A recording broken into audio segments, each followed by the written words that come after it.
जय श्री राम, जय हिंद। आज का वीडियो बहुत ही मज़ेदार होने वाला है। जैसे कि आप लोग को इस वीडियो में देखने के लिए मिलेगा जो बांग्लादेश में किस प्रकार से छात्र का आंदोलन चल रहा है, जो कि किस प्रकार मोहम्मद यूनिस का सरकार जो भी से गिरने वाला है, जो क्या चीज़ होगा, गिरेगा या नहीं गिरेगा, उसका वहाँ का छात्र का क्या प्रदर्शन है, सारा जानकारी आप लोग को इस वीडियो में देखने के लिए मिलेगा। जैसे कि जब से वहाँ शेख हसीना की सरकार गई के बाद उसके बाद मोहम्मद यूनिस का सरकार जब से आया है, तब से बांग्लादेश में किस प्रकार से आंदोलन यानी छात्र का आंदोलन यानी जारी है, अभी तक थमने का नाम नहीं ले रहा है। इस वीडियो को शुरू करता हूँ, फिर लास्ट में मैं अपना रिएक्शन दूंगा। अगर वीडियो अच्छा लगे तो शेयर करिएगा, कमेंट करिएगा, साथ साथ कमेंट में जय श्री राम जरूर लिखिएगा। जय हिंद, जय श्री राम। मैं वीडियो को ओपन करता हूं, फिर मैं बाद में अपना रिएक्शन दूंगा। फैक्ट्रीज के इर्द गिर्द जो ढाका के आसपास है उनको जलाना शुरू कर दिया है। और ये इतना बड़ा मैसिव प्रोटेस्ट इस वक्त बांग्लादेश के अंदर हो रहा है कि पुलिस जो है आवाम के ऊपर शेलिंग कर रही है, वाटर कैनन का यूज हो रहा है, टीयर गैस का यूज हो रहा है, ग्रेनेड का इस्तेमाल किया जा रहा है, लेकिन आवाम आपे से बाहर है। मोहम्मद यूनिस की जो सरकार है वो बांग्लादेश के लोगों को कंट्रोल नहीं कर पा रही है। इस बात को हम इस तरह से डिस्कस करेंगे कि बांग्लादेश के अंदर जब जब प्रोटेस्ट होता है इसका इंडिया पे क्या इंपैक्ट पड़ता है, क्योंकि अब एंट्री हो चुके हैं इस सारे मामले में पाकिस्तान ने ये ऑफिशियली बोल दिया है कि हम बांग्लादेश को सपोर्ट करेंगे। और इंडिया क्या बांग्लादेश को सपोर्ट करे, क्योंकि ऑलरेडी 120 करोड़ का बजट दे चुका है। तो दोनों कंट्रीज पे इन प्रोटेस्ट के क्या जो है इंपैक्ट पड़ने वाले इंडिया और पाकिस्तान पे, अवाम की तरफ चलते हैं और जानते हैं उनकी राय। मैडम, जिस तरह इकोनॉमिक स्टेबिलिटी है ना, वो पॉलिटिकल स्टेबिलिटी के साथ डायरेक्टली लिंक्ड होती है। ठीक है। तो जो पॉलिटिकल टर्माइल वहाँ पे आया है तो हाँ। ये उसके कुछ रिपरकशंस हैं। हाँ। और दूसरा जो बेक्सिम्को की बात करें तो वो एक प्राइवेट ऑन कंपनी थी, लेकिन बहुत बड़ा मेगा यूनिट था। तो वो बस उनका फाइनेंशियल क्रंच चल रहा है, वो अपने वर्कर्स को सैलरीज नहीं पे कर पा रहे, और पर्टिकुलरली जो उन्होंने लोन लिया था स्टेट से वो उनको रीपे नहीं ना करने की वजह से सारे मसले मसाइल बने हैं। हाँ। लेकिन जो आपका स्टांस है, मैं मादरत उसको निगेट करूँगा। ठीक है। बांग्लादेश की स्टेट पॉलिसी थी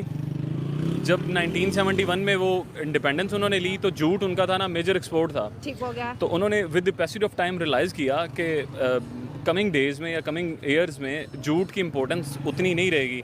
तो उन्होंने पैरेलल जो है ना वो अपनी गवर्नमेंट इंडस्ट्री जो है वो ग्रो किया। ठीक हो गया। और इसमें बहुत वो इनोवेशन लेके आए। उन्होंने अपनी वुमेन एम्पावरमेंट की, वोकेशनल ट्रेनिंग की, स्किल डेवलपमेंट की। तो वो सारी चीज़ों को हम निगेट तो नहीं ना कर सकते। हो गया। और डॉक्टर यूनस की बात करते चलें तो वो बंगला के ही नहीं, पूरी दुनिया में इकोनॉमिक्स में तो उनको बड़ी एक इज्जत और एहतराम से देखा जाता है। उनकी माइक्रो इकोनॉमिक्स जो पॉलिसीज थी, उन्होंने मिलियंस ऑफ विमेन को पॉवर्टी से निकाल के वो प्रॉस्पेरिटी में लाए। तो नोबेल प्राइज भी मिला हुआ है जी डॉक्टर यूनिस को। लेकिन उसके बावजूद भी बांग्लादेश के जो क्राइसिस है वो बढ़ते चले जा रहे हैं। इसमें इंडिया पे क्या इफेक्ट पड़ेगा और पाकिस्तान पे क्या पड़ेगा, ये भी हमें डिस्कस करना बहुत ज़्यादा ज़रूरी है। क्योंकि अगर पड़ोसी मुल्क के अंदर गुर्बत होती है, जैसे ये स्ट्राइक की बात करें तो इन्होंने पहले जो है आसपास की फैक्ट्रीज में आग लगाना शुरू कर दी, फिर जो है पब्लिक ट्रांसपोर्ट को आग लगाना शुरू कर दिया। कभी जो है ढाका कॉलेज के जो है स्टूडेंट आग लगाना शुरू हो जाते, प्रोटेस्ट करते, तो कभी ढाका यूनिवर्सिटी के करते हैं, अब ये फैक्ट्री वाले भी आ गए हैं। तो अब ऐसा लगता है कि जो इन्वेस्टर हैं वो तो बांग्लादेश जाने से पहले 100 दफ़ा सोचेंगे कि भाई यहाँ के जो लोग हैं, कभी अडानी कहते हैं मैं आपकी बिजली काट दूंगा, आपने मेरा बिल नहीं दिया हुआ। तो जिसका टका इतना स्ट्रॉन्ग था, अब वो टका ऐसे लग रहा है कि वो भी IMF के दरवाजे पे खड़ा होने वाला है। गुजारिश है, 3-4 क्वेश्चन इकट्ठे हो गए, मैं वन बाई वन एड्रेस करता हूँ। हाँ। सबसे पहला तो रीजनलिज्म की, आपने रीजनल स्टेबिलिटी की बात की कि जो रीजन्स में 7 नेबरिंग कंट्रीज़ हैं, पर्टिकुलरली इंडिया, पाकिस्तान, इनके ऊपर क्या उसके इम्पैक्ट्स होंगे। तो मैडम बिल्कुल, केवन ब्लोर रीजनल एक्सपर्ट हैं यूरोपियन। तो जब तक रीजनल स्टेबिलिटी नहीं होती तब तक आप डोमेस्टिक वजह से वो बन के रहा। और काफ़ी सारे बेसिकली ऐसे समझ लें कि ताली एक हाथ से नहीं बजती, दोनों हाथों से, दोनों तरफ से जो है ना। जब हमने ख्वाब देखा था पाकिस्तान का कि मशरकी और मगरबी जो हिंदुस्तान है उसको पाकिस्तान बना दिया जाए, तो जब डिवीजन हो रही थी तब हमने क्यों नहीं सोचा कि भाई ये जो मशरकी पाकिस्तान है और मगरबी, इनका तो कनेक्शन आपस में हो ही नहीं रहा,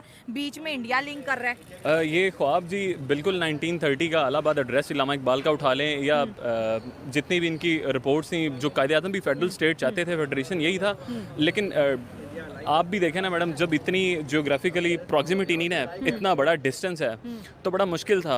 और मेरे ख्याल में बांग्लादेश की एक बड़ी वाज़ेह मिसाल मेरे लिए एक मोटिवेशन थी कि वहाँ के लोगों ने अपने लिए हक के लिए आवाज़ उठाई, ठीक है। लेकिन अभी जो मैंने महसूस किया है कि वहाँ पे एक एक्सट्रीमिज़म से हट के दूसरी एक्सट्रीमिज़म फ़रोग पा रही है। अच्छा, वो जैसे वो कि कौन सी है? जैसे कि लोग अक्सर ये रिपोर्ट्स आती हैं कि वहाँ पे दुकानें जलाई जा रही हैं, हाँ। लोगों पे जुल्म भी किया जा रहा है। हाँ, चलें ठीक है, ये एक फ्रस्ट्रेशन की हद तक तो ठीक था कि वो निकाल रहे हैं, ठीक है। लेकिन इसका एक हमारी आईएसआई को भी डिप्लॉयड करने की बात कर रहे हैं और दोनों कहते हैं ना कंट्रीज के बीच एक नया रिश्ता देखने को मिल रहा है। रिश्ते तो हमेशा ही रहते हैं जी। रिश्ते देखें, पिछले दिनों उनका आर्मी के कुछ लोग या शायद आर्मी चीफ इधर पाकिस्तान में आए हुए हाई थे, ऑफिशियल्स आए हुए तो थे। ये देखें ये ट्रेनिंग्स तो रहती हैं। जैसे पाकिस्तान में बहुत सारे कंट्रीज़ के जो लेफ्टिनेंट हैं वो ट्रेनिंग के लिए आते रहते हैं और काम करते रहते हैं, और हमारे यहाँ जो तो क्या इंडिया को ये चीज परेशान नहीं कर रही?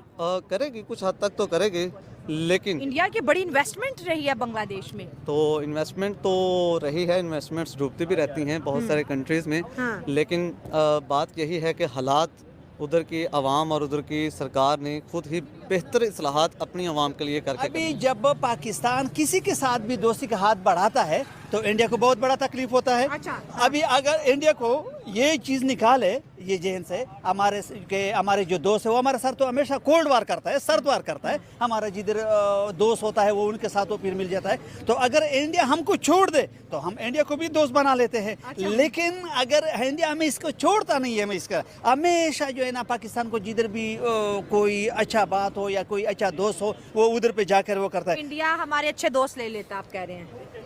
मैं ये कहता हूँ कि अगर इंडिया हमको ना छेड़े, हमको तकलीफ ना दे, तो हम इसको बिल्कुल दोस्ती के लिए हम ताबेदार हैं। अच्छा। हम इसको दोस्त भी कर हाँ, सकते हाँ। लेकिन वो उसका जो दोस्ती है वो बड़े लोग इसका हमारे साथ नहीं करते। छोटे जो लोग हैं, जो खिलाड़ी है, जो और अदाकार है, जिसको अभी लोग तो उसको आर्टिस्ट है गुलकार बोल इंडिया के के, हाँ, आर्टिस्ट है, हाँ। और हम लोग तो उसको जो मिरासी बोलते हैं ना लोग।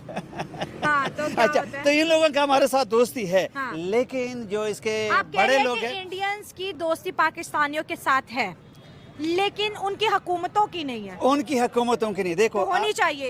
होनी चाहिए। अच्छा। हम तो दोस्त हर एक बंदा बनाता है। अच्छा। हम तो दोस्त ख्वाह वो जो गैर मुस्लिम है, जो मुस्लिम है, हम तो मोस्ट वेलकम उसको दोस्ती के लिए करते हैं। लेकिन लोग हमारे साथ दोस्ती नहीं करते। क्योंकि नहीं करते? इसलिए नहीं करते कि इंडिया जो है ये अपनी मफादात बहुत ज़्यादा वो ढूंढता है। अभी देखो जो इसका जो बड़ा बिजनेसमैन है अडानी है और अंबानी हाँ। मकाश जो है ना। हाँ। अच्छा, अभी देखो ये जो कहीं पर इस तरह जो मुसलम पाकिस्तानियों के साथ जो वो मिलता है तो उसको उनसे पूछो वो कितना जो है ना इसके साथ वो फ्रॉड करते हैं और कितना वो करते हैं। आप सऊदी से पूछे जो हमारे बड़े लोग हैं, अभी जो बेलारूस वाले जो इस्लामाबाद आए हुए थे जो सरमाएकारी के लिए इधर पाकिस्तान में, तो ये जो मकाश था उससे जिसका जो बहुत बड़ा है मकाश अंबानी जो है, उसने इसमें क्या किया?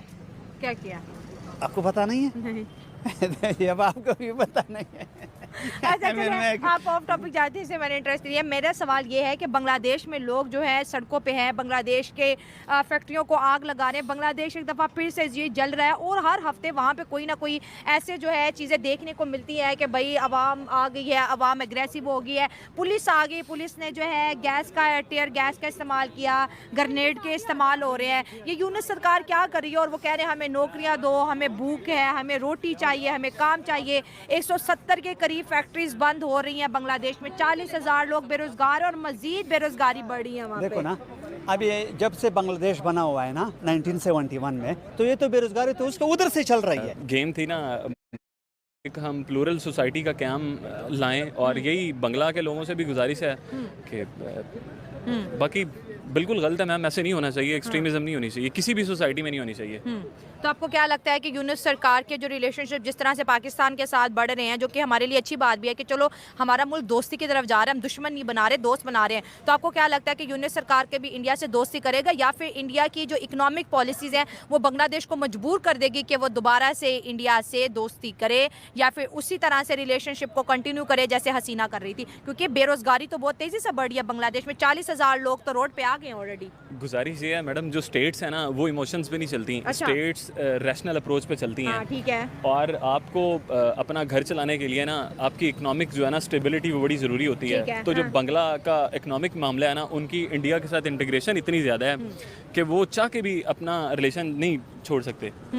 उनकी इकोनॉमिक इंटीग्रेशन इतनी ज़्यादा है, उनकी कंपनीज इंटरलिंक्ड इतनी ज़्यादा हैं। तो वक्ती तौर पे एक फुकदान आया हुआ है वहाँ पे पॉलिटिकली, शेख हसीना साहिबा का एक्सपेल की वजह से गवर्नमेंट से, लेकिन वो चीज़ें बेहतर हो जाएंगी। तो और डॉक्टर बांग्लादेश को इंडिया सपोर्ट कर सकता है या पाकिस्तान? दोनों करेंगे जी इंशाल्लाह। हाँ। पाकिस्तान भी करेगा और इंडिया भी करेगा, हाँ।